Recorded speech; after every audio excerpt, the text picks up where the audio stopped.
आगे बढ़ेंगे। लाहौर के गंगाराम अस्पताल की बिजली गुज़िश्ता 1 घंटा से बंद है। बिजली बंद होने से बेशतर वार्ड्स तारीकी में डूब गए हैं। नेफ्रोलॉजी वार्ड में बिजली ना होने से डायलिसिस मशीनें भी बंद हो गई हैं। मशीनें बंद होने से डायलिसिस करवाने वाले मरीजों को मुश्किलात का सामना करना पड़ रहा है। इसी बारे में मज़ीद बात करते हैं नुमाइंदा ABN न्यूज़ मोहम्मद वसीम से।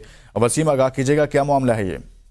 जी बिल्कुल, गंगाराम अस्पताल की बिजली तकरीबन गुज़िश्ता 1 घंटे से ज़ायद का वक्त गुजर चुका है, लेकिन अभी तक बहाल नहीं हो सकी। बिजली बंद होने की वजह से बेशतर वार्ड जो हैं वो इस वक्त तारीकी में डूब चुके हैं। फुटेज जो है वो ABN की स्क्रीन पर वाज़ह देखी जा सकती है कि नेफ्रोलॉजी वार्ड में भी बिजली ना होने की वजह से डायलिसिस मशीनें भी बंद हो चुकी हैं और जो डायलिसिस करवाने के लिए मरीज आए हैं उनको भी खासा परेशानी का सामना करना पड़ रहा है। ये जो बिजली की बंदिश है इसकी वजह से अस्पताल की लिफ्ट भी बंद हो चुकी है और काफ़ी सारे वार्ड्स में भी बिजली ना होने की वजह से जो मरीज हैं उनको परेशानी का सामना करना पड़ रहा है। जबकि जो MS गंगाराम अस्पताल ठीक, बहुत शुक्रिया, मोहम्मद वसीम बता रहे थे।